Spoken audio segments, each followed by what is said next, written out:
What is up, everybody, and welcome to the FTN Fantasy Baseball Podcast. I am Vlad Sedler.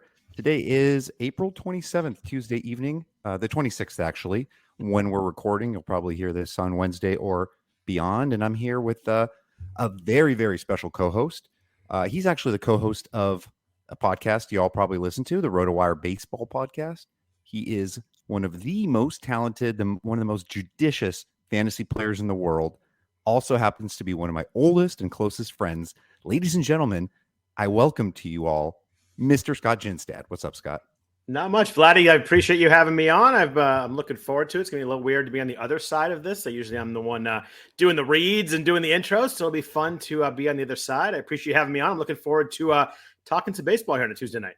Yeah, I mean, we've done some podcasts together over the years. I've been on yours, been on mine, but it all originated, I guess, many years ago, right? Probably like 5 years since you and I actually had a podcast. It was short-lived, but it was fun.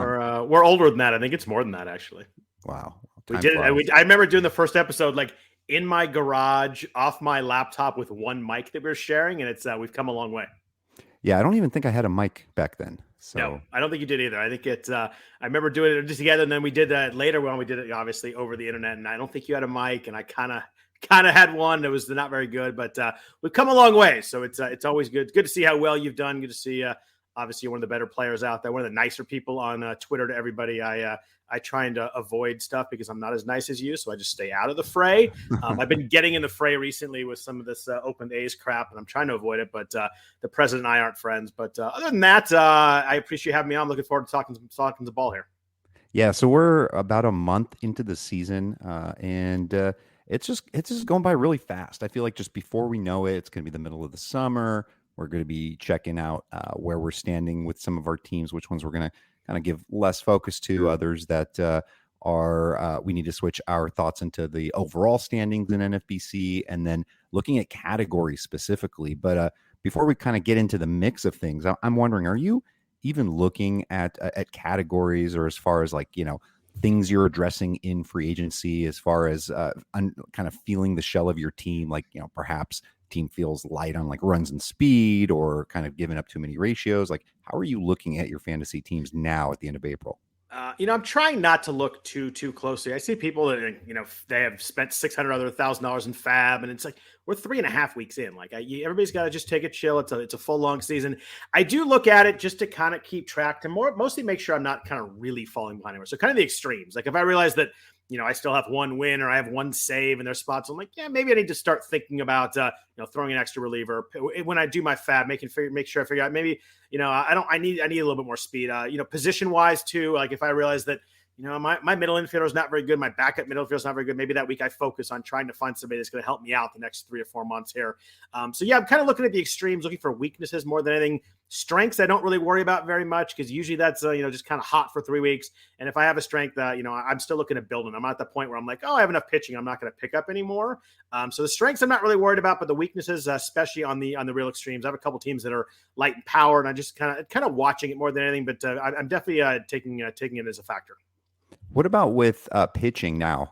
Yeah, obviously every week there are worthwhile streamers, at least in 12 teamers. And obviously we're looking to upgrade our pitching staffs where we can. It's not always easy to find someone to drop, but we're looking ahead to the schedule. 15 teamers, a little bit of a different animal there, especially the quality of a starting pitchers aren't as solid. Have you been picking up any middle relievers like the Michael Kings of the world? Have you got suckered into Jordan Hicks like I did, or Ronzi Contreras, picked him up and then getting him sent back down? And I mean, how's the health been of your pitchers, and how have you been approaching FAAB with pitchers? It's been a little weird, right? Because the offense is so down that you kind of get that feeling that you can just kind of pick up any pitcher. You're like, oh, they'll be fine. Nobody's hitting home runs. The run score is so down, but that's dangerous. I think we're starting to see it this week as it warms up a little bit. Who knows what's going on with the ball? Chris Bassett had a quote tonight that he's not only is the ball different, game to game, he feels it's different inning to inning. So it's he had a pretty scathing quote on the overall situation there. So I don't think we fully know what's going on. But I learned my lesson with pitching about 4 years ago. I had a really, really good pitching staff where I had 9 starters that I liked. I had my closers, and I'm like, you know what? I'm not going to worry about this in FAAB. I'm going to focus on my offense. And in like June, I realized that, a couple of guys got hurt, a couple of guys struggled, and I was down to 5 pitchers and I couldn't find anymore. So I've really kind of learned from that. And I realized that even if you're strong somewhere, I'm always trying to build it up, but you're just looking a little different. Like in that case, I'm looking for someone, maybe he's a long-term play rather than like needing someone exactly this week. So I think my focus on, depending on what I need, goes from, do I need something next 2 weeks? Do I need something down the wire, down the stretch a little bit? Funny you mentioned Michael King. I picked him up this week. He hadn't pitched for a couple days, so I figured maybe he's going to pitch twice this week. I just was in a spot where I didn't like my ninth pitcher anywhere. It was either a really kind of a closer is not really a closer, or maybe I can get someone going to Colorado this weekend. So I did have Michael King this week. I think you have to be careful with those kind of guys because, you're probably not going to get a win or save out of them. But if you get some good ratios, some Ks, we have so many starters that are going 4 innings. Tony Gonsolin again tonight. I threw him in a league and, 4 more innings, 75 pitches. So it's really, he pitched all right. Gavin Lux kind of hurt him with an error, but I've realized I learned my lesson a few years ago that even parts of my team that are strengths, especially pitching, I'm always trying to get better and bolster that as much as I can.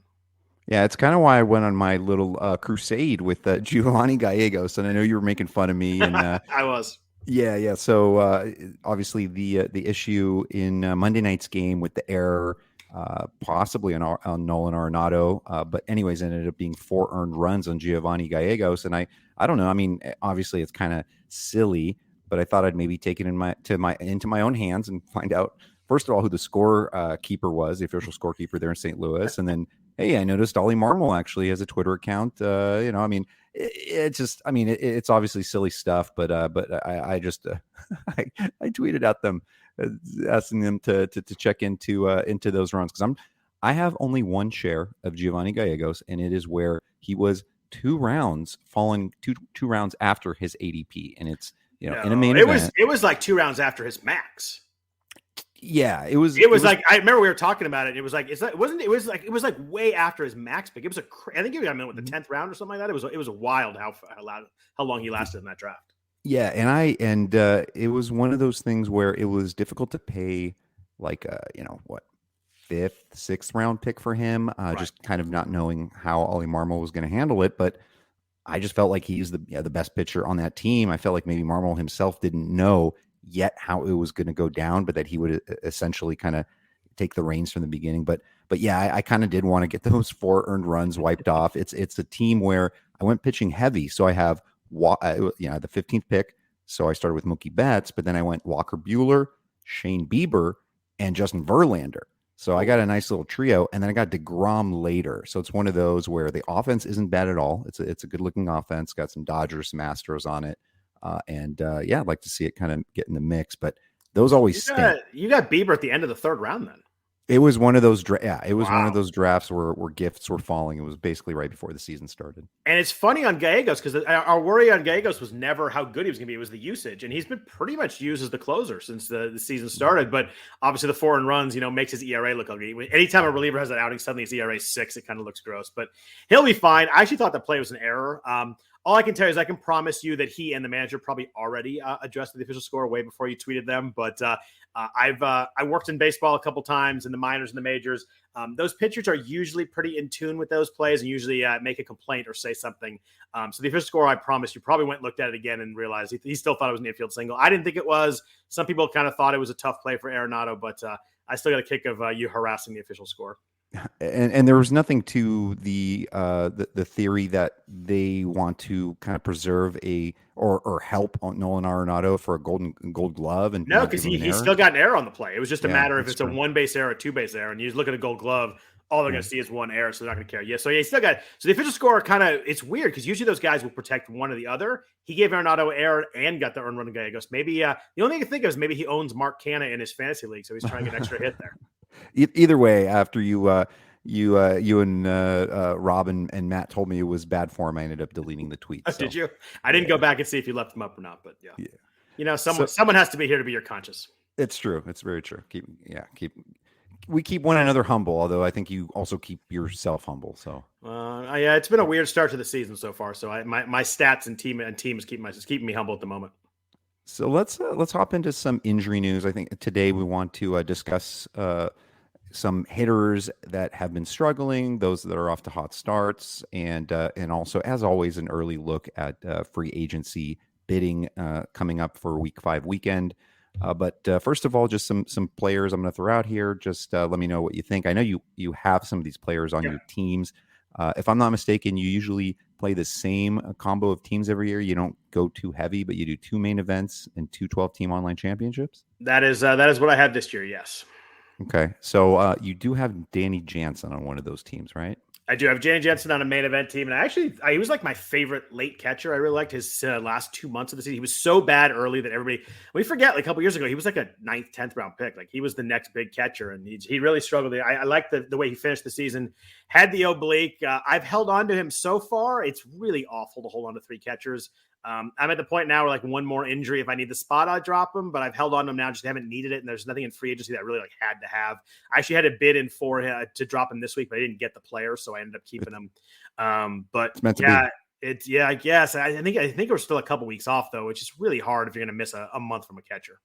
Yeah. And that's the difficult part, especially in the 15 teamers. We never want to really hold a catcher. I've actually, in a 12 teamer, I dropped Adley Rutschman and then picked him back up for just $20.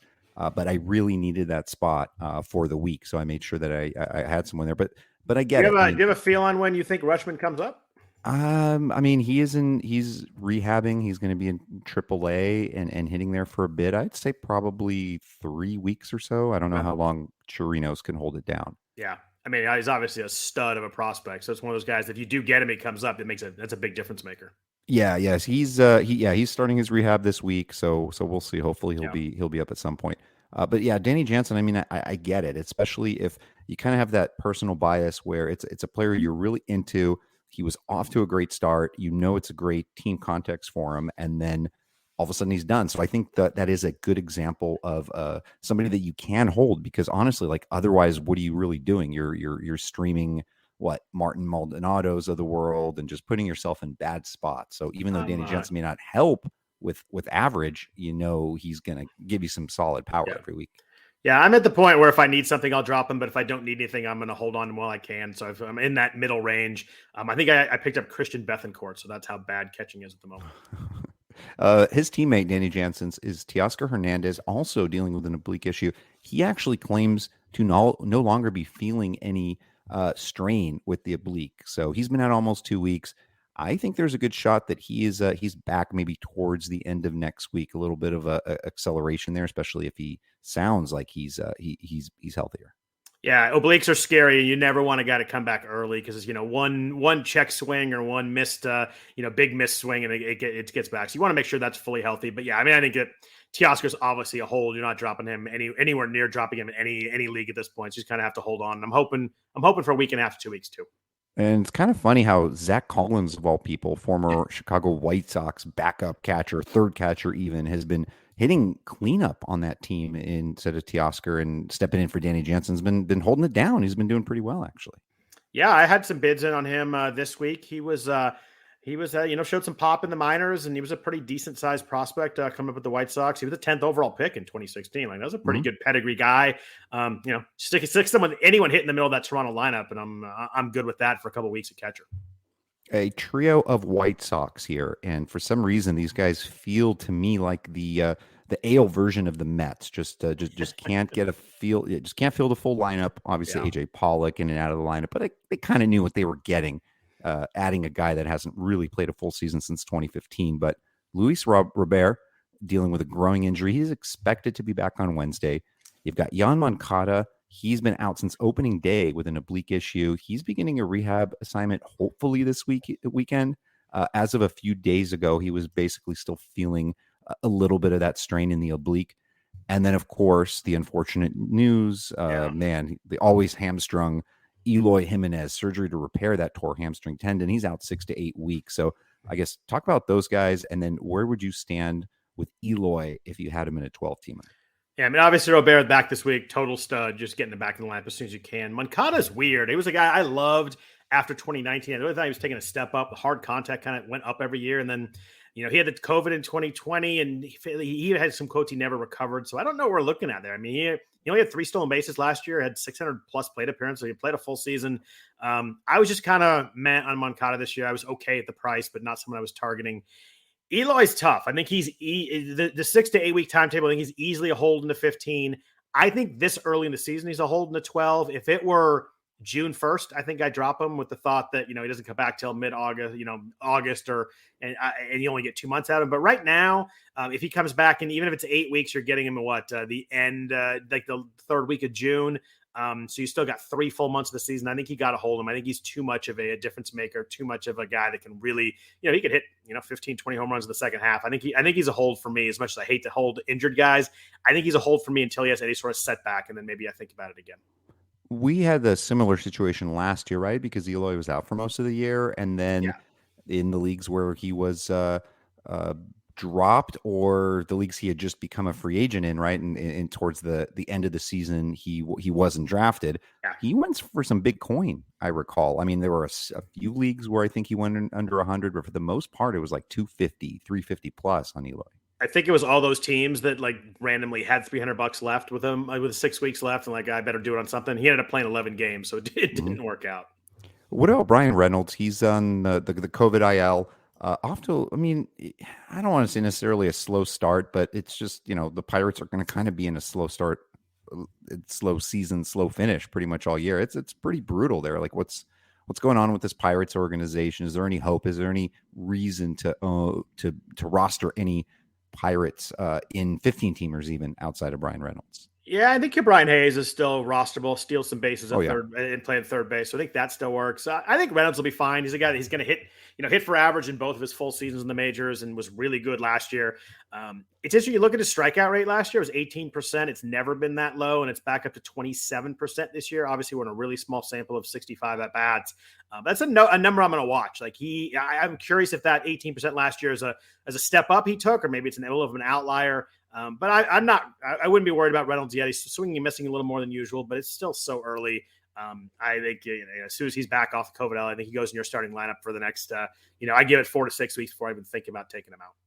By the way, Brian Hayes, man, he's been phenomenal. I mean, no power to speak of. I know he's been sort of snake bit with injuries, but another few hits today on Tuesday. And Brian Hayes he's pretty close to 350. I don't know what his average is after 364. Yeah, 360. Yeah, and just shows you again also how much things change sort of from game to game, how early it is, because prior to that game he was hitting 327, right? Yeah. So big bump there, but man, he's been solid, and I was really not in on him most of draft season, but something just sort of clicked for me towards the end there because I was buying the dip, right? He was I forgot what the injury was. Was it the wrist or something? I think he had a wrist, yeah. Yeah, and he was falling to like 200 overall ADP. I'm like, man, I'm gonna scoop me up some here. Yeah, funny. I was the same way. I wasn't in on him, and then late in draft season, I was like, this is a guy that could steal, even 12 to 15 bags at third base. He's one tweak away from being really good. He needs more fly balls. He hits way too many ground balls. He's like a 26% fly ball guy, but hits the ball hard, 40% hard hit rate. We've seen guys like this before. Josh Bell's a good example. Your buddy Christian Yelich is a good example. It's always that one tweak away, and it may not get there. We've seen it with a lot of guys that just kind of hit a lot of ground balls, and it doesn't really work out. But one tweak on launch angle, and maybe if he hits 20 home runs or 18 to 20 home runs, he becomes an 18 to 12 guy, and that's really interesting considering that he should be able to be a decent average guy too. So I do like everything he brings together. Third base was pretty weak in draft, so kind of moved him up my list as we got closer to the season this year. I probably should have looked this up, but I'm curious if anybody spent $100+ on Eddie Rosario this Sunday, because he was dropped in a lot of leagues because he was off to a cold start, and an LCS MVP, and usually a good hitter outside of not being great at taking free passes. But it turns out there was a reason. The guy couldn't see the ball. What the hell is going on here? Swelling in the retina, having an eye procedure. He's going to be out 8 to 12 weeks. What an absolute bummer for Eddie Rosario.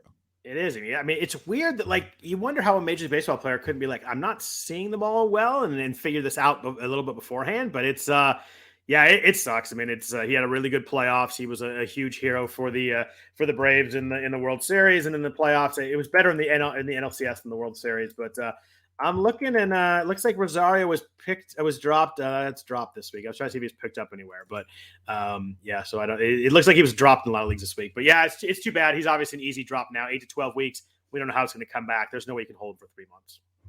Finally, this San Francisco Giants lineup, it's always enticing, interesting, especially with the fact that it's fun to to recognize the platoon splits there, and especially when you look at in the NFBC format and you look at the Giants schedule and you see 3 lefties in a half week or 3 righties in a half week, you really know how to play it. You know that Austin Slater is going to be in the lineup against lefties. Wilmer Flores is pretty much playing every day. At some point, Darren Ruff is going to be a platoon guy when everybody comes back, and pretty much against lefties, and he'll heat up at some point. But it's going to get a little stickier now with Evan Longoria, probably a couple weeks out. He's been dealing with a finger issue. And then Tommy La Stella at second base. Thairo Estrada has been smashing, one of the best hitters in baseball over the last week and a half or so. And at some point, right, he's going to be the platoon partner of La Stella. That's what I would think. I mean, obviously, I have no interest in La Stella's in a fantasy league. He's just a kind of guy that will hit 8 home runs and a decent average, but I just don't think he does enough. If he leads off and you're in a daily league and he leads off, I think you can kind of play him the days he plays. But I'm actually interested in Longoria. I think he's one of the few guys that if he gets back, they won't play him every day, but mostly just because of his age and kind of wanting to keep him healthy. But he'll be in there most days. And I really liked what Longoria did last year. Like, it was kind of hidden because he got hurt. He ran into Crawford and had that collision, but it was a 261 with 13 bombs in half a season. You look at his hard contact, he had 13.5% barrel rate, 54.5% hard contact. He was among the top 10 or 12 in hard contact when he got hurt. He found something last year. I mean, who knows? He's 36, but I think in a deeper league, if you can kind of slyly get Longoria before he comes back, I think it's a decent ad that is usable as a corner and kind of playing some matchups, but depending on the handedness of the pitchers the Giants face. Yeah, it's interesting. I think I avoided Longoria for several years, outside of his early Tampa Bay days were fantastic. And then I just had absolutely no interest. And for whatever reason, even before I started to see the ISO, the hard hit rate, I was just kind of really into him and picked him up in a bunch of leagues. But then something happened to him, right? Last year, like as soon as you picked him up, he gets hurt on a Tuesday or a Monday and out for a bit, and it's just rough. That at this point in his career, it's probably going to be a bumpy ride, but there could be some good weeks, maybe even in Coors. Yeah, I think it's a deeper league play if you need a corner for some good matchups, but I do think he will. I think he'll hit when he's in there. Some pitchers that we're going to quickly touch on here with injury issues, implications, and whatnot. Jacob Degrom, of course, the big name here, the shoulder issue. But had an MRI on Monday. It showed a considerable healing of stress reaction on his scapula. They're going to do another MRI in about 3 weeks. If you were to throw a date on when Jacob Degrom was to return, what date would that be? We're talking returning in the majors, pitching a game? In the rotation. Wow, that's really tough. So 3 weeks takes us to make up some out in the June. If everything goes all right, I'd go with June 25th. And then at that point, how long before he's out again? July 8th. Fair. It sucks because, Degrom is elite among, not only pitching, but watching pitch. He's so fun to watch. He actually got dropped he's been dropped in 2 of my leagues already. And he obviously got picked right back up for pretty big prices. I was not backing in the bidding. I just think we're looking at, the first 3 months of the season. It was just too hard for me to do. I just didn't have the roster spot for it. I see doing it and trying to hold him. I got the people to draft. I think you drafted him late after the injury. So you have to hold on to him at that point, but it's just, it's tough. I think it's one of those things that you hold him until there's one setback. I think if you get one setback, I think you drop him at that point.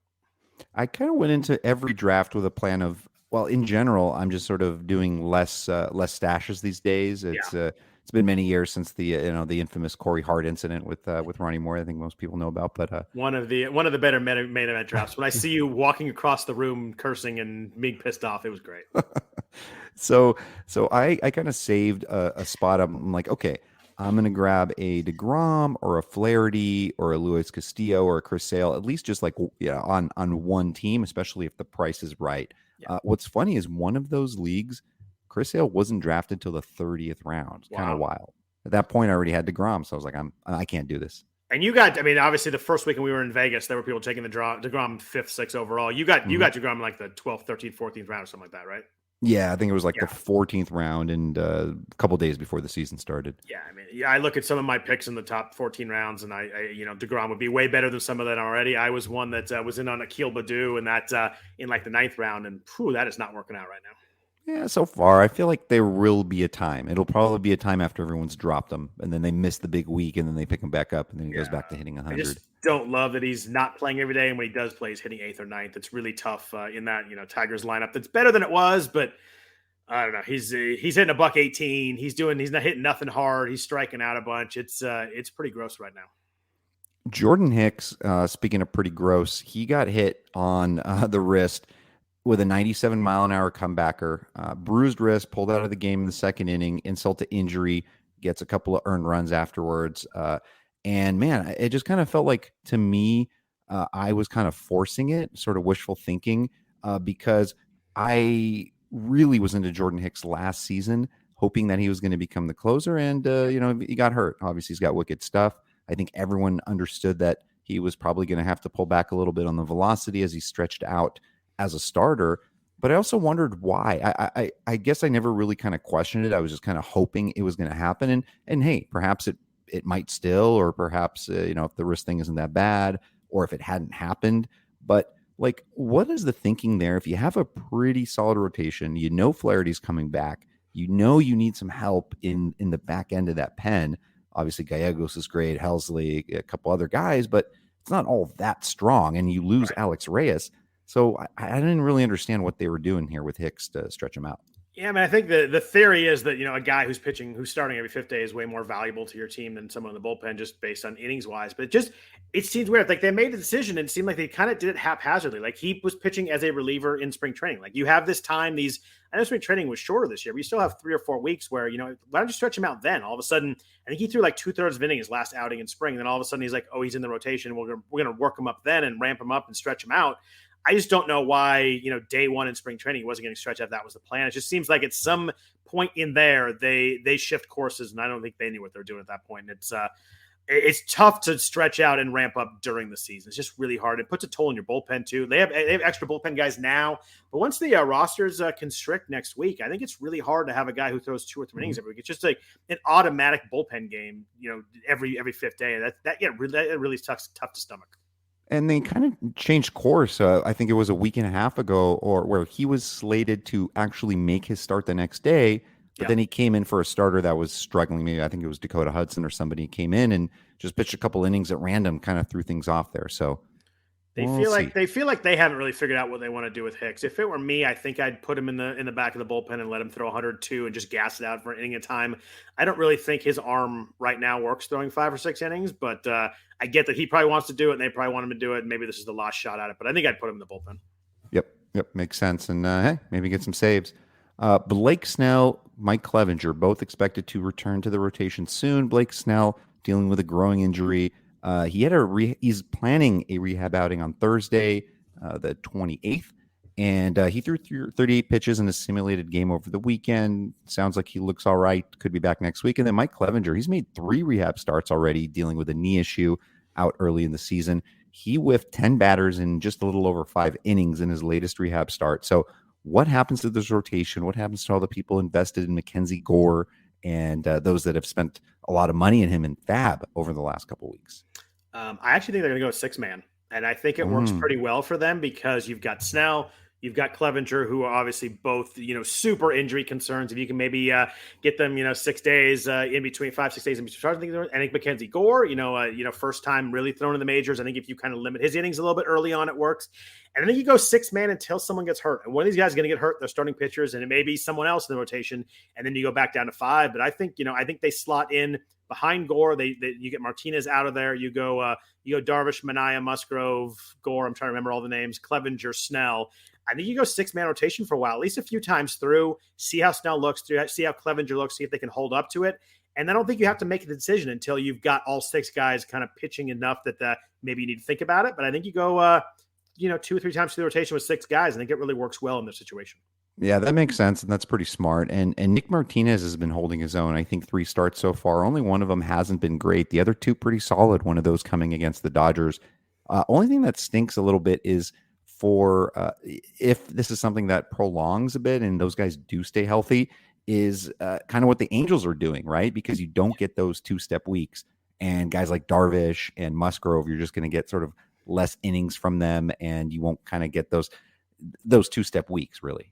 Yeah, and I think at some point they'll have to switch that because you're going to want Darvish and Musgrove and Manaea to go every 5th day. But I just don't. I think that problem will solve itself. One of those guys is going to get hurt again. Either whether it's Snell or Clevenger or surprise with someone else, or maybe you want to ease back on Gore's innings for a month and put him in the bullpen for a while. I think it'll kind of answer itself. But I think you go 6-man to begin with. Speaking of getting injured again, Alex Cobb, Anthony DeSclafani, a couple of Giants pitchers there. Alex Cobb, man, obviously the big bump in velocity, like he's never pitched before in his life, and he looked amazing. And then, of course, that the growing injury last week. He is on track to return. I hope people did sit him this week. He was possibly going to come back on Saturday when he was first eligible. But it really kind of was a risk because he had to pitch the bullpen session. He did that on Monday. He did so with 30 pitches and at basically only 70%, effort. And so it looks like he's not going to get going into the rotation again until the following week. So in the meanwhile, you got Jacob Junis coming in for a start. Still no Tyler Beatty action. I know. I love him. You hate him, but yeah. What about this Giants rotation? Yeah, I mean, it doesn't matter. The Giants, whatever they do, works. It's just like whatever they figure out, whatever they throw out there works. I mean, Rodon pitched awesome day against the A's. We knew that was going to be an ugly one there. But if I'm in a trade league, I'm going to throw some trades out there for Alex Cobb right now. I loved how he looked. I'm going to use this injury right now. Maybe see if I can buy him a little bit on the cheap. He looked really good, throwing hard those first couple starts. I really like him long term this year. Yeah, me too. Hopefully, stay healthy, buddy. Yeah. And it's a groin. It's not an arm, so that helps my thinking a lot on that one. I think that, once that's healed, we're good to go, and he can pitch and be pretty solid. Last guy to touch on, Liam Hendricks, day-to-day with back spasms. Could be back any day. I know some people went spending on Kendall Graveman. Even I picked up a share in main event.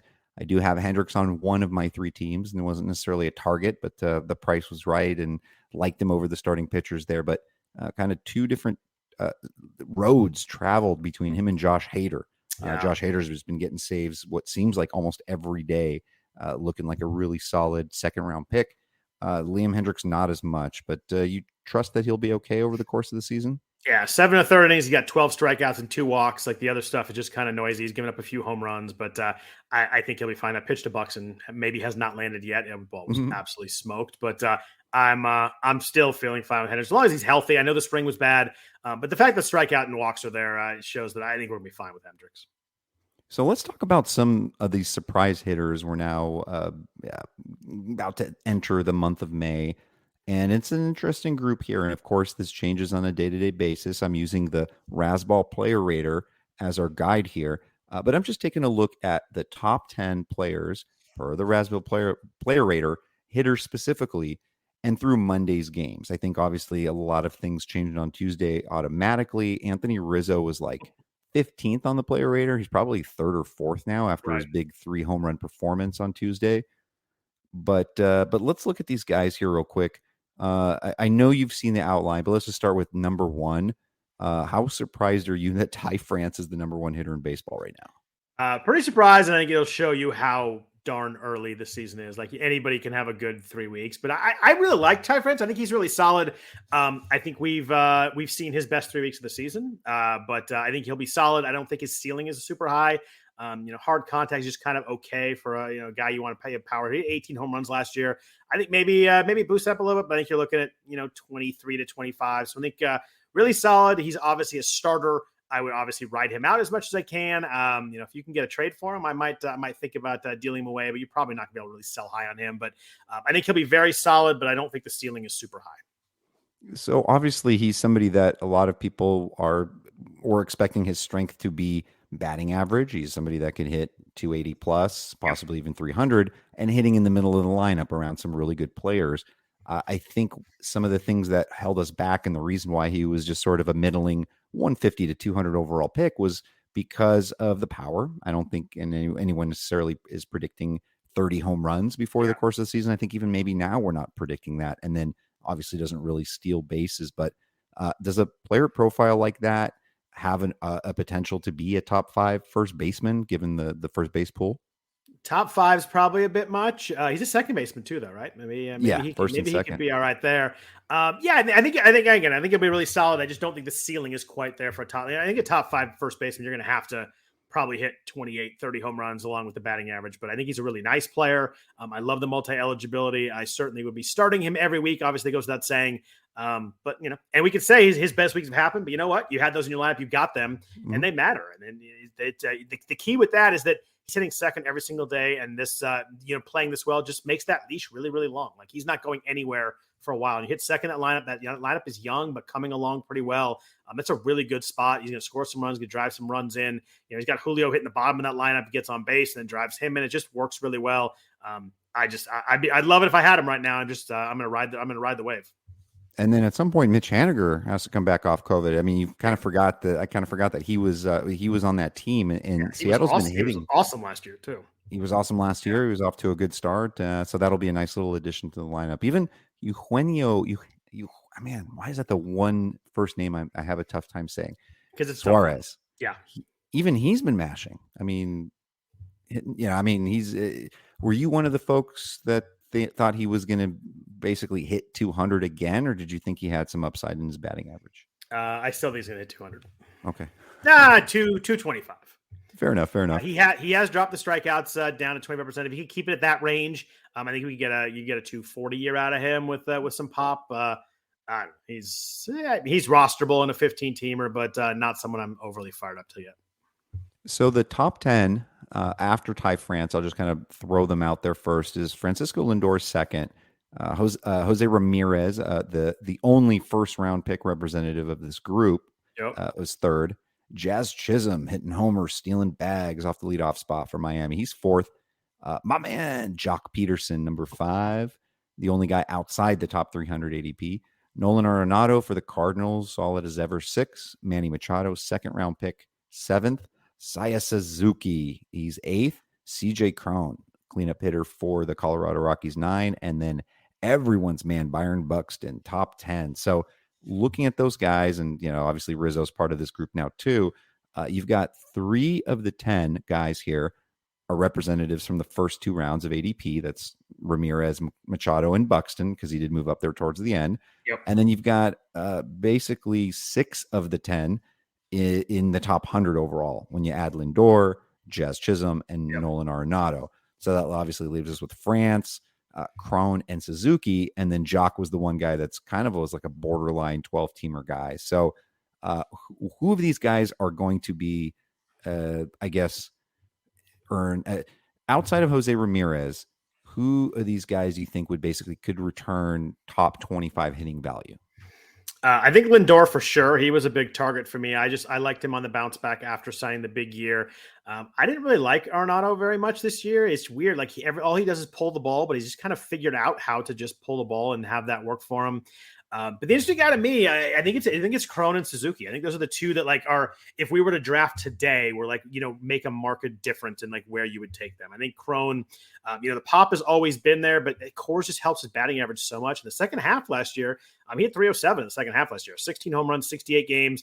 He kind of struggled early, but he turned it around. He had a really big second half. His barrel rate's always double digits.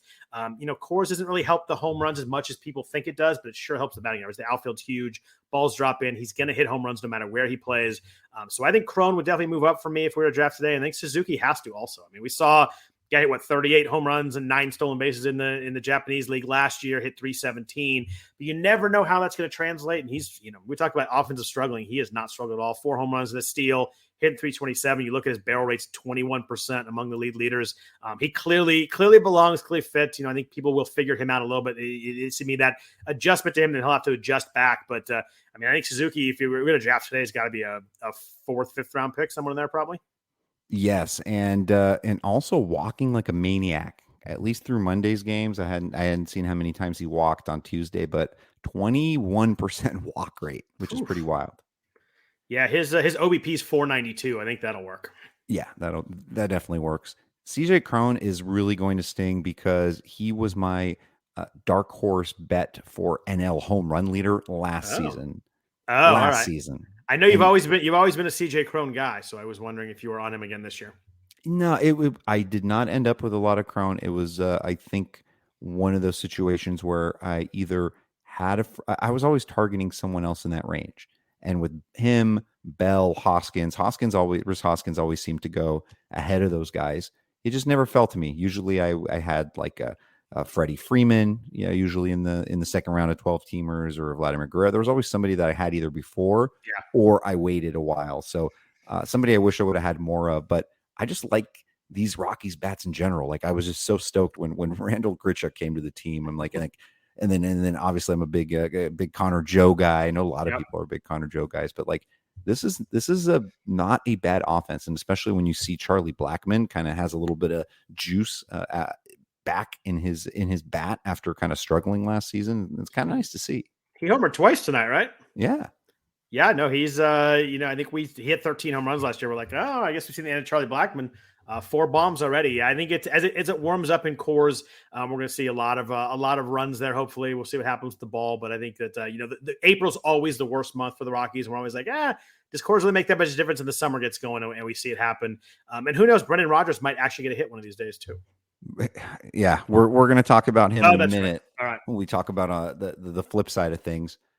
Finally, from this group, Jock Peterson.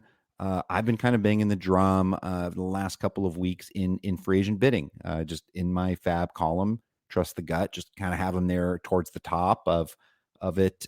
Just something about him in San Francisco, coming off that high of the playoffs last season.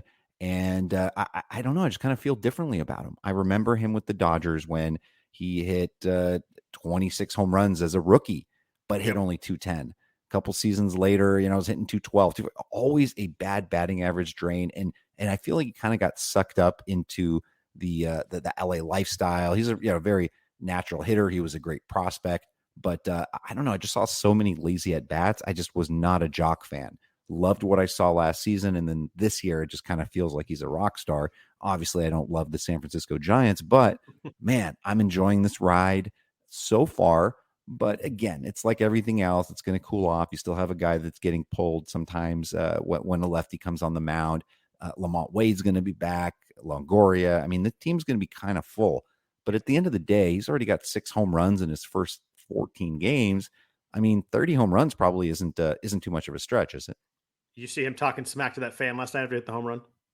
I did. That was awesome. Yeah, he was. It was pretty good. Guys run his mouth and he hits one 460. It was pretty nice. I think Jock is Jock. Like I think he's super streaky when he's locked in. We saw it in the NLDS last year. He was just you couldn't get him out. And in the NLCS in the World Series, I think he was like 6 for 37. Like he didn't do. People remember the pearls and all that, but he was 1 for 15 in the World Series. I just think he's always going to be streaky. I think there's going to be spots where he hits $180 for a month, and I think you just have to. He'll be very Ross when he's streaking. And you have to like watch him really closely. If you see him getting in one of those slumps, you bench him for a while, until he gets warmed up again. And when he gets warm, you got to get him in because when he hits him in bunches. So he's obviously on fire right now. 24% barrel rate. He's barreling everything up right now. It's been fun. I think it's a roller coaster. I think there'll be some down stretches in here. I think he's rosterable, but be very careful. He would not a guy for me that I'm just slotting in there. I'm playing matchups. I'm playing platoons. Like you mentioned, Wade and Longoria and La Stella come back. It's going to get a little more crowded there. I think he's someone that you find the right matchups. You find against the right pitchers. He's usable, but not someone that I'm just leaving in there and starting every day. On the other side of the hitting coin, you got the struggling guys. And one of the first people I want to mention was inexplicably, I don't know if it was inexplicably, but hitting at the bottom of the lineup basically in spring training and right off the bat to the start of the season. And he's a former, is he number 1 overall pick? He was the number 1 overall Swanson? pick. Yep, 2015 by the Diamondbacks. Yes. So I've never really been into Dansby Swanson. And for whatever reason this season, I was like, man, him in the middle of that lineup is going to be sweet. He's going to steal some bases. I think he's going to hit for more power. He's been awful. Yeah. League worst, 41% strikeout rate, hitting 9th. I mean, I have no idea what is going on with him. He's really tough to play. At the end of the day, I think on 28 teams, I somehow only, despite liking him, only landed him on 1 team. It's a 12-teamer, and he's just been riding pine. Like I think I even played like CJ Abrams or Andres Jimenez or somebody over him. Of course you played Andres Jimenez. Yeah, even against lefties. If you're the president of the fan club, you have to put him in the lineup, right? Yeah, he has to play. But yeah, I mean, how do you even start him? At some point, I'm sure he'll heat up, he'll hit higher in the lineup. But what do you do now? Yeah, it's tough. I think the spring training kind of saved me on him. I liked him, and then I saw him hitting down in the bottom of the lineup. I'm like, you know what? I just don't know what's going on here. I ended up with him in 1 12-teamer. He's one of those things like fell so far that I'm like, all right, I guess I'll take him here. We got 25 home runs and a 250 guy, and I'm worried about the strikeouts. Like you mentioned, the 41% strikeout rate. His swinging strike rate's like 17%. It's it's like Javier Baez level of kind of swinging strike.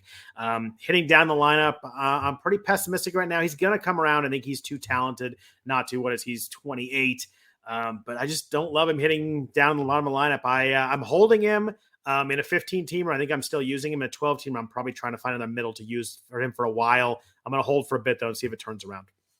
This one bothers me a little bit, only because I drafted him on 4 of my 6-12 team OCs, and I dropped him on all 4 OCs right before the Austin Meadows trade. I know if you listen to the podcast, you've heard this before.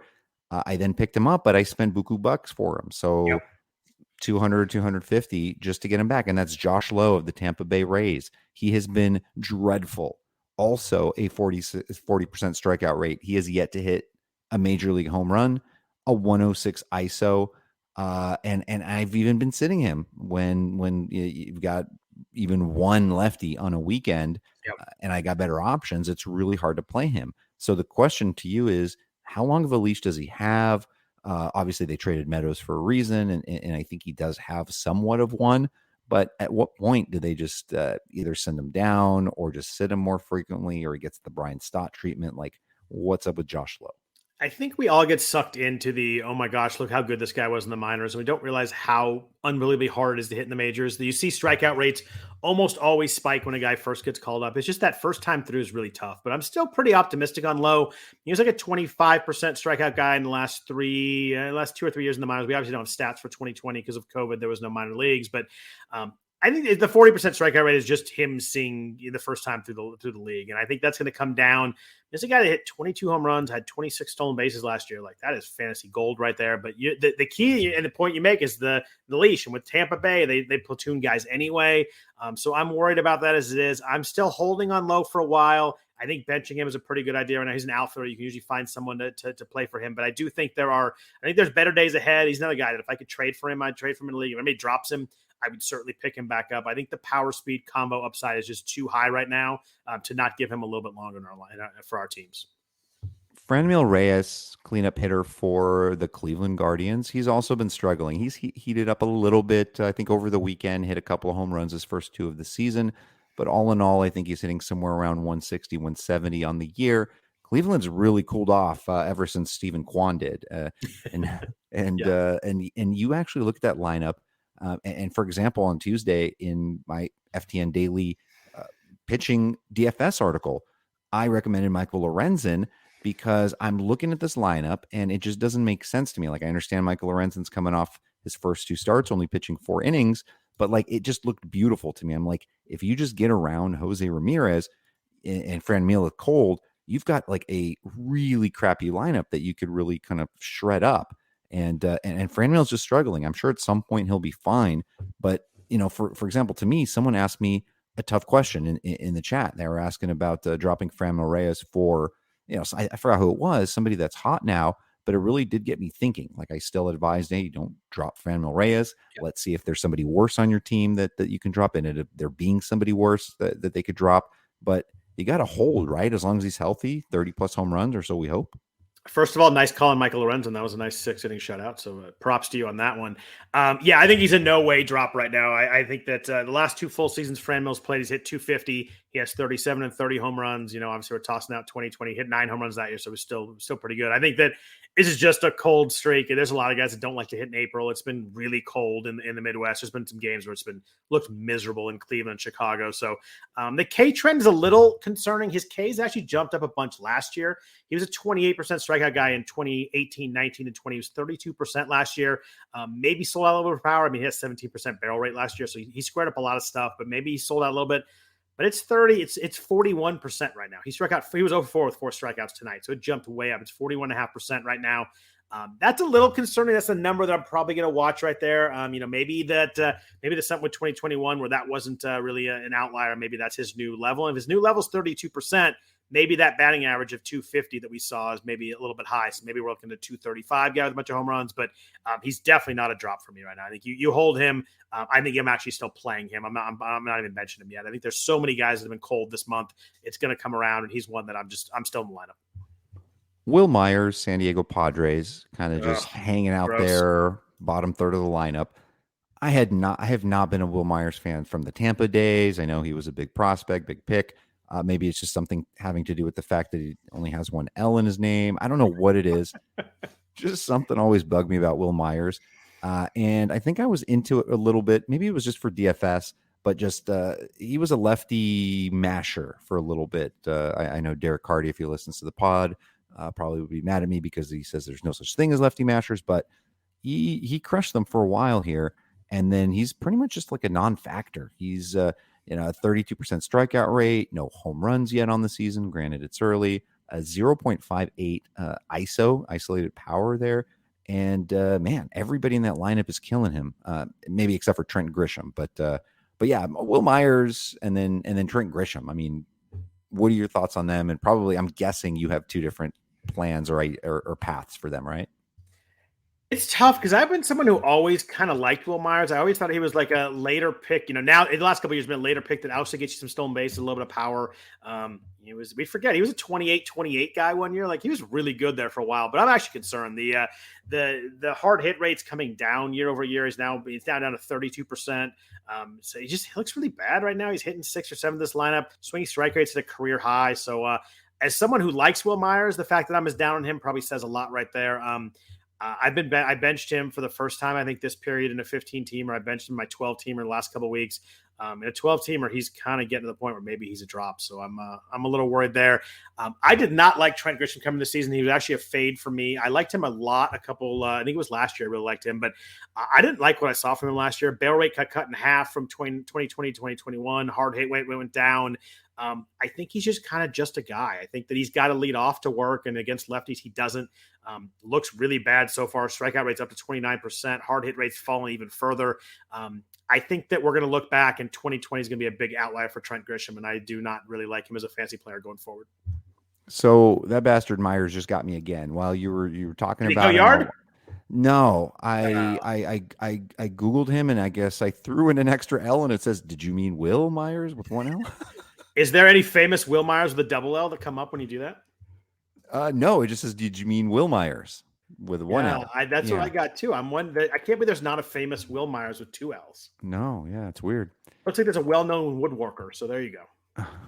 There we go. Brendan Rodgers, Colorado Rockies, pretty much the only guy not hitting in that lineup. He's now hitting below the catcher, Elias Diaz. I have flag planted Brendan Rodgers going into the season. Us and our text chain, you guys all know how much I love Brendan Rodgers. In fact, I went so far as to say, previous to the Chris Bryant trade, before they received Chris Bryant, I said there is a good chance that Brendan Rodgers will be their most valuable fantasy player, possibly even ahead of CJ Crone. And early on, I could not look any more stupid. At some point, I think he'll be fine, but the problem is he could get hurt before then because he always does. Mm-hmm. But just one RBI, it's almost impossible. 30% strikeout rate, 0.021 ISO.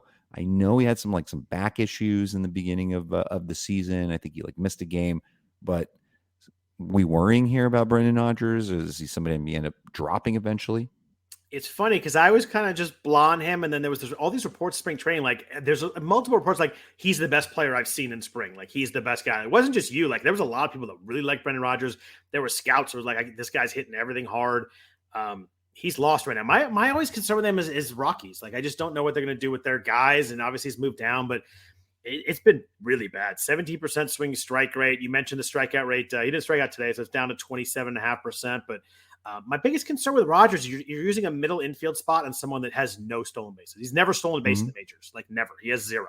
And then, he hit 15 home runs in 2021. So just you were really banking on the fact that he's going to bump that up to 23 to 25, because if he doesn't hit 20 and he steals 0 bases, he better hit 310 to work out. I think it was last season, Brendan Rodgers, last March before 2021, he was quoted as saying, "My goal is to steal 20 bags. You heard it here first." Wow. And he played 102 games last year, 415 plate appearances. He had 0. You know what's even crazier than that? He didn't attempt a stolen base. What's wrong with the guy? He has 0 caught stealings in his career too. He's never attempted a stolen base in 148 Major League Baseball games. What a weirdo. Just get everyone so excited about you for fantasy. Steal nothing. Right. That's really strange that he said that because he never even tried one. Like, that's really odd. No. And maybe he thinks he'll break if he tries one. I don't know. But that's wild that he said that because he's never tried. That's pretty crazy. I love it. Last hitter here we're going to touch on, Miguel Sano. It was weird. So I've usually am not into those big power batting average drain guys late, but for whatever reason ended up with him on a couple of 12-team OCs where it was like, okay, I could probably use some power. I think I kind of like the early season schedule. I could pop him as my CI, but man, he's been brutal. And we know that there will be stretches, there will be streaks where the guy hits like 6 home runs in a week. Yep. But I've gone ahead and dropped in my 12-teamer. Just a problem I don't want to deal with. I'll let him be someone else's headache. Hopefully I won't be too short in power on account of him. But what do you do in that situation? Do you have any Miguel Sano? What are your thoughts about him overall? I don't. I think he's just one of those guys. I hate the expression "he is who he is" or "it is what it is," but he just kind of is. Like, he's going to hit the crap out of the ball. He's going to strike out a ton. If it's a team context thing and like you have a bunch of really good batting average guys who don't hit a ton of home runs early, maybe it works there. But I think timing him is really hard and frustrating too, because he'll go, 1 for 20. Like, I get this guy in my lineup and you take him out, he hits 3 home runs. So it's just, I feel like he's really hard to time. I think he's a team context guy. Like, if you find in June that you're like, boy, my batting average is so high, but I could use some home runs. Maybe you pick him up then at some point. You trade for him if you're in a trade league. I think he's just such a team context guy that I don't really know if I want him until like July, and then it's too late. So I just end up not taking him, and I don't have any of them, and he's just going to hit. He's going to hit 225 with 28 home runs. I just kind of know that that's going to be out there, and I'm not going to get it. By the way, he actually set a goal for himself to lose 30 pounds. I thought you were going to say he was going to set a goal for himself to steal 20 bases like Brendan Rodgers. No, he set a goal for himself at the end of October, the beginning of October, at the end of the season, to lose 30 pounds. And then in March, he came to camp 25 pounds lighter. Yeah. He started cooking his own meals. He's, kind of doing the little, obviously not Vladimir Guerrero change, but similar in that regard. Not eating the Vlad Sedler vodka pasta every night. Yeah, he's not doing the stuff's good, by the way. Yeah, it was pretty good. If you ever get over to Vlad's house and cook you dinner, ask for the vodka pasta. It's been about a decade since I made that. That's criminal right there. That's too good for you not to make at least once a month. Yeah, I think that was the only poker game you ever came to, right? To my place. I think you got mad at me because I put my feet on your bed and it got dirty or something. Yeah, well, at least you weren't. Yeah, at least you took off your shoes at the front door. Did.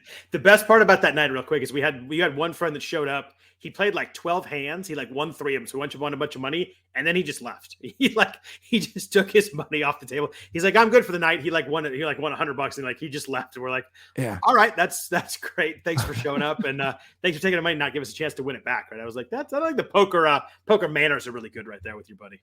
Yeah, and actually, he was a friend of a friend, and he had only come back we were in our 20s, and it was like 10, 15 years ago. But we played poker every Friday night for a while, or at least like once a month on Fridays. And I think he only came 3 times and kind of did the same exact thing every time, and that was it. So we were just like, dude, you're done. You're not. That's like the guy who it just sells out his team to win a keeper league and then just bails the next year. He's like, I'm good. I'm going to leave my team bare and let somebody else pay for it. So yeah, it was poor for him, but it was worthy. We're still telling the joke 25 years later, so it's definitely worth the experience. So now we're going to end things with a quick look, as we do every week, at the FAAB pitchers, early look, starting pitchers, hitters. Of course, it's only Tuesday. It's Wednesday. It's middle of the week. So much can change. So much changes on the Sunday of FAAB, right? Somebody gets a save. All of a sudden, they're going for more or less. Last Sunday, we had a situation where Chris Stratton of the Pirates was coming off back-to-back save days. Somehow the Pirates got a third save chance in 3 days, which is nearly impossible. And David Bednar got that save against the Cubs. He gassed some dudes in that outing too. He was throwing it by people. Future Yankees reliever David Bednar was crushing it. I would love that if it was a Chapman injury, because I need Bednar to get some saves. Oh yeah. Well, but then the price of Stratton drop, right? Like if Stratton got that save, or if Bednar did not have that opportunity, that's just how things change so quickly. Yeah. But I wanted to throw out a few names, and of course, 2-star pitchers and things like that might change. I wanted to ask you first, Daniel Lynch, did we kind of miss the boat on him? I mean, he mowed down the White Sox on Tuesday nights. He's available in 42% of main events. He's now had 2 gems in a row. He was a huge prospect for the Royals, but he got absolutely trounced as a rookie in 2021. He gets the Baltimore Orioles next week. What kind of bids are we going to see on him? And did we miss the boat here? Are you interested? Yeah, I'm mildly interested. I wish the strikeouts were more. I mean, he was a big strikeout guy in the minors. He had like in 2018 in single A, he had like 31% strikeout rate. It just hasn't translated to the majors. He was 17.7% last year in 68 innings. And obviously you mentioned the struggles that he had when he got called up. It was not pretty. I think some of us picked him up that week. We're like, oh, here comes Daniel Lynch. And he got smoked those first couple starts.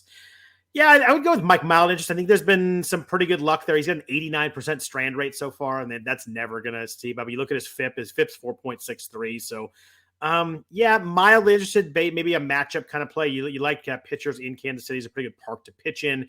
At Baltimore might end up being pretty good right now with the fences moved back. So, yeah, I'd go with mild interest. We'll have a bid in on him next week to see maybe we did miss the boat and maybe the prospect pedigree's kind of catching up. But I like the 7 strikeouts today. But I'd go with mild interest at most. Bruce Zimmermann. So I was one of those wild men that got a random gut feeling, and I have him on a bunch of my 15-team DCs. Wow. And I started him week 2 for the 2-start week, and he did not give up a run, which was pretty wild. And then, of course, everything, I mean, the other side, things change, right? I mean, Bruce Zimmermann's not going to have a 1 ERA over the course of the season. Obviously, some things are very kind of different with the park dimensions changing there in Baltimore, but not all of the starts are going to be there. And of course, things will heat up in the AL East. It's going to be a brutal summer, I'm sure, for a lot of these Baltimore pitchers. But how much will the market move on him if he goes into Yankee Stadium and has a really good start? I don't know what the chances of that are. I think there's obviously going to be some regression coming, but if there's no weather issue, he would line up for a home 2-start week of the Minnesota Twins and the Kansas City Royals. That would be somewhat tempting. Yeah. He has now been picked up almost everywhere in 15-teamers. He's only available basically in 4% of main events, but he's available in a lot of 12s. Like, how much would it take, and how much would a good start against the Yankees move the needle for you to be interested in him long-term in 12-teamers? Yeah, I mean, we always see guys that, this part of the year, like, have really good stats and they have 3 good starts. But, like, you look a little bit deeper, and Zimmermann's, like, metrics look really good, too. He's got a 19% K- walk right now. His swinging strike rate's 12.9%, looking really good there. The whiff rate is changeup's 40% right now. I know he's only made, 3 starts, but, I mean, his changeup is really, really good. It was good last year. This start at New York's interesting. Like, that's a really big test for him. I mean, I know he faced the A's earlier. I don't think he's really been tested too much. He's faced the A's, the Yankees once, the Yankees, Milwaukee, and the Angels. So not too bad. He pitched really well against the Yankees the first time. At Yankee Stadium is always a little bit of a different animal. I think that start's going to impact everything on his price. If he gets smoked in that start, maybe you can get him in a 12-teamer for $7-8. If he pitches really well, that might be a $50 to $60 guy. So I think this start in Yankee Stadium is going to tell you everything. It's a middling start. Maybe he kind of settles in the middle somewhere. But if he gets blown up or it's a gem, I think that impacts the price a ton. Agreed. Yeah, very much so. Michael Wacha, he's available only in 15% of main events. He was dropped in a bunch of 12-teamers. He gets the Blue Jays in Toronto. And then next week might get a 2-start at home, the Angels and the White Sox. Obviously, a couple of tough offenses. Wacha's kind of an interesting character. Has been awful over the last few seasons. He has been kind of getting some love in draft season by some, really good players. Phil Dussault, for example, was a big Michael Wacha guy. I think a lot of people saw some really great starts from him in Tampa Bay last year. We saw a velocity bump as well, and thinking maybe some better times ahead, especially in a good Boston rotation with some solid run support. But for example, say he goes into Toronto and just cruises, just has an absolutely excellent start. Does Michael Wacha then get back on the radar and get picked up heavily in 12-teamers? He probably will be, but it is a hard pass for me. He was a 5.05 ERA last year. Since then, strikeout rate went down this year. Walk rate's gone up. Swing strike rate's way down to 8.2%. Velocity's down. Like everything that one of those by themselves be like, yeah, whatever, he can figure that out. But all four of those things going the wrong direction. He's been really lucky. I am fully passing here. His strand rate is 98%. Like his career strand rate is 73%. Like it's 98%. That's an absurd number. He's in for some bashings. I hope he pitches fairly well against Toronto, so people do pick him up because I want no part of it. I don't see that this is sustainable at all. Yeah, I think Michael Wacha is best suited, and unfortunately, this doesn't work well for fantasy leagues where you want to win for like 3 innings for whatever reason. Like, when he gets a little bit further, it always gets dicey. So that's kind of the problem. I think he's you can stomach it in 15 teamers where for the right spot starts, but in general, it could end up being a really sort of wacky Wacha road. Yeah, as I went a little deeper on Wacha, I realized that I was definitely out. Okay. What about Dalton Jeffries? This is somebody I think you and I have both liked very much, or at least, I have at least, but he's an Oakland A, so I just assume you did too.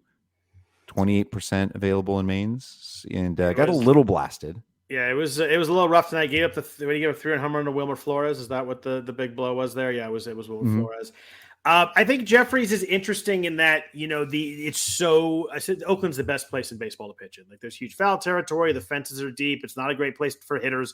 So really good place for pitchers. He doesn't walk anyone. So he's a guy that, if you can find some spot starts, won't hurt your whip. And people forget about that. Everybody looks at the ERA, everybody looks at strikeouts. Whip is one of the categories we have. When you don't walk anybody, it's so helpful to keep that whip down. So I think he's rosterable in a 15 team, but you have to be really careful with matchups. Like today at San Francisco, you don't want to throw that. Yep. But home starts, especially a good road start, at Kansas City.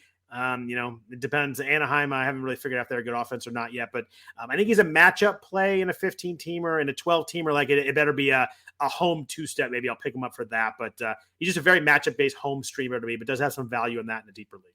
If he lines up for Tampa Bay and at Minnesota for 2 starts next week, would you start him just in a vacuum in your main event? Yeah, in a 15 teamer, I probably do. He's probably probably my 8th or 9th option there. I think in a 12 teamer, I'm probably a pass.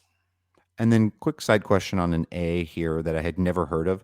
Who is Jacob Lemoyne, if that's how you pronounce it? Gave up 3 runs in is this his first appearance? It's not his first appearance because the ERA would be a lot higher if it was. The A's have about 12 guys I've never heard of, so I actually don't know much about Lemoyne aside from I've seen him pitch. I think he's pitched twice this year. So I've seen him out there. Oh, actually, she pitched 5 times. So I've seen him out there. I think Christy, my wife, actually asked me who Jacob Lemoyne was during one of his outings. So that'll tell you how much we know about him. She's a big A's fan also. I wouldn't pick up Jacob Lemoyne. Let's just leave it at that. I'm happy to pronounce his name correctly there. I think he actually did pretty well. That was a very good French pronunciation for you right there. Merci. Although he's from Texas, so who the heck knows? I don't know how to pronounce it there. Fair. 4 hitters that gonna quickly touch on just your overall thoughts here. Josh Rojas, I did throw in a bid where he was dropped in a 15-team main event last week. He's still recovering from his oblique. We don't know exactly when he'll return. My $24 or whatever was not even close. I think he went for like 40 plus. Wow. Yeah, interesting. And then maybe a rehab stint on the horizon. He's available in about 21% of main events. He's got that 3-position eligibility. So there's him. You got the Nats going to Coors Field next week, and you got Victor Robles there, maybe in a 15-teamer, maybe steal some bases, maybe just avoid it. Maybe careful on Yadiel Hernandez because the Nats might possibly see mostly left-handed pitchers next week. Odibel Herrera, strong side of the platoon now with Matt Vierling, sneakily added into my Sunday update in the FAAB column last week, and then he hit a home run and then had a double. And then they get some tough series. Phillies get, I think, the Mets, Mariners, Dodgers. They'll face some tough pitching. Finally, Dom Smith available in pretty much half of main event leagues, and then obviously most 12-teamers. At some point, Robinson Cano's got to just get cut or something, right? And Dom Smith gets some playing time. So what about those 4 guys?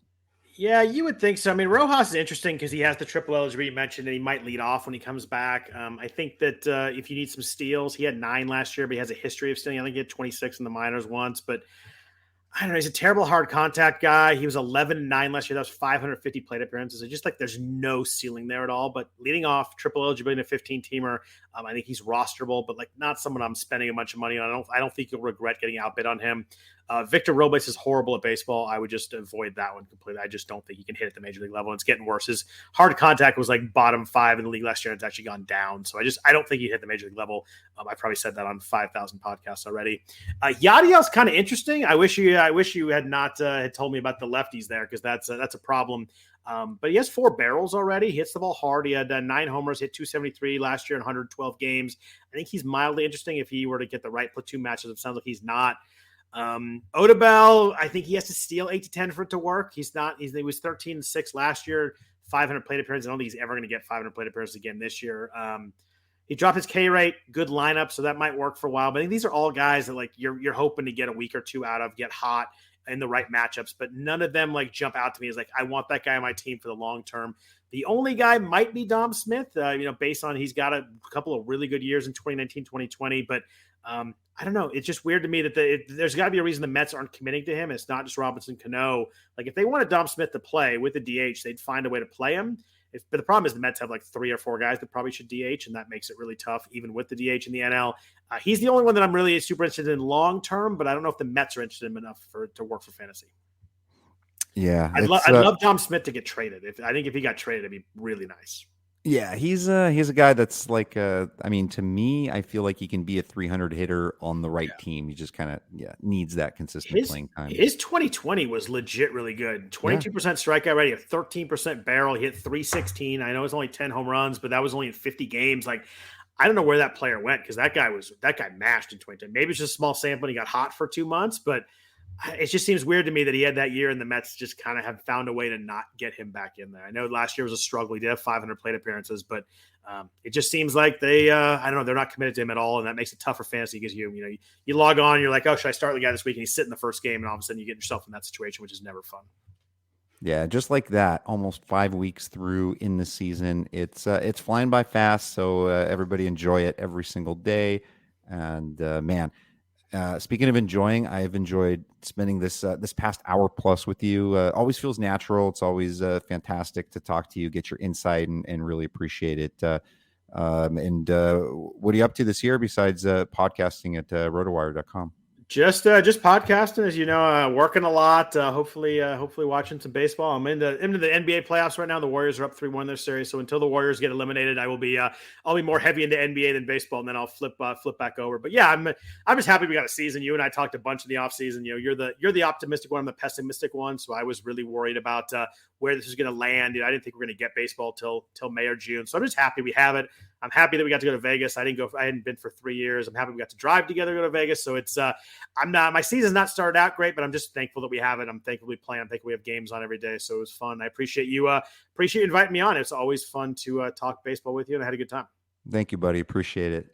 So everybody, FTNfantasy.com, that's the site for everything that you need. We all the amazing coverage we have right now for football, especially with the NFL draft coming up here. We got the number 1 ranker, Jeff Ratcliffe. FTNbets.com for all your betting needs. We have monthly packages, annual for all sports, and then FTN daily for the DFS.